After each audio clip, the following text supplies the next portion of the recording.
So, here's my dramatic reading. It is the introduction, part of the introduction to a book named The Reason I Jump. And that book is basically interview questions for a 13-year-old severely autistic boy from Japan.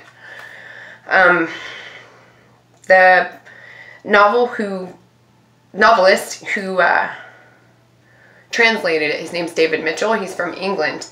He has an autistic son himself.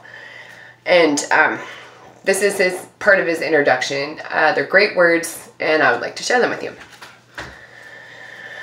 Okay.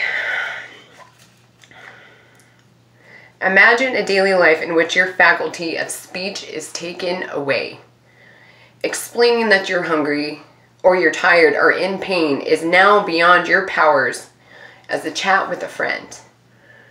I'd like to push this thought experiment a little further. Now, imagine that after you lose your ability to communicate, the editor in residence who orders your thoughts walks out without notice. The chances are you never knew this mind editor existed. But now he or she is gone and you realize it is too late how the editor allowed your mind to function for all these years. A dam burst of ideas, memories, impulses, thoughts are cascading over you, unstoppable. Your editor controlled this flow, diverting the vast majority away and recommending just a tiny number for your conscious consideration. But now you are on your own. Now your mind is a room where 20 radios, all turned into different stations, blaring out voices and music. These radios have no off switches or volume controls.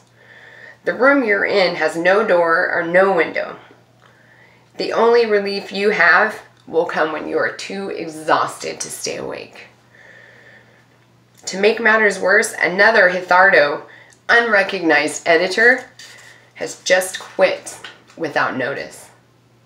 That is your editor of the senses.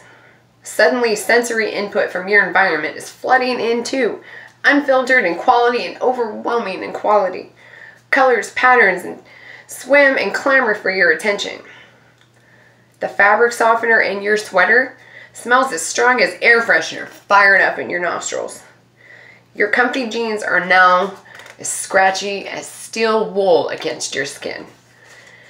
Your vestibular and proprioceptive senses are also out of kilter, so the floor keeps tilting like a ferry at heavy seas, and you are no longer sure where your hands and feet are in relation to the rest of you.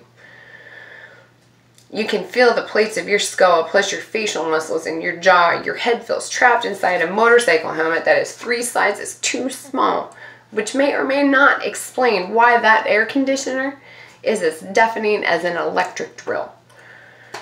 But your father who is standing right in front of you, sounds as if he is speaking to you from a cell phone on a train going through lots of short tunnels, speaking in fluent Cantonese. You are no longer able to comprehend your mother tongue, or any other tongue for that matter. And from now on, all languages will be foreign languages.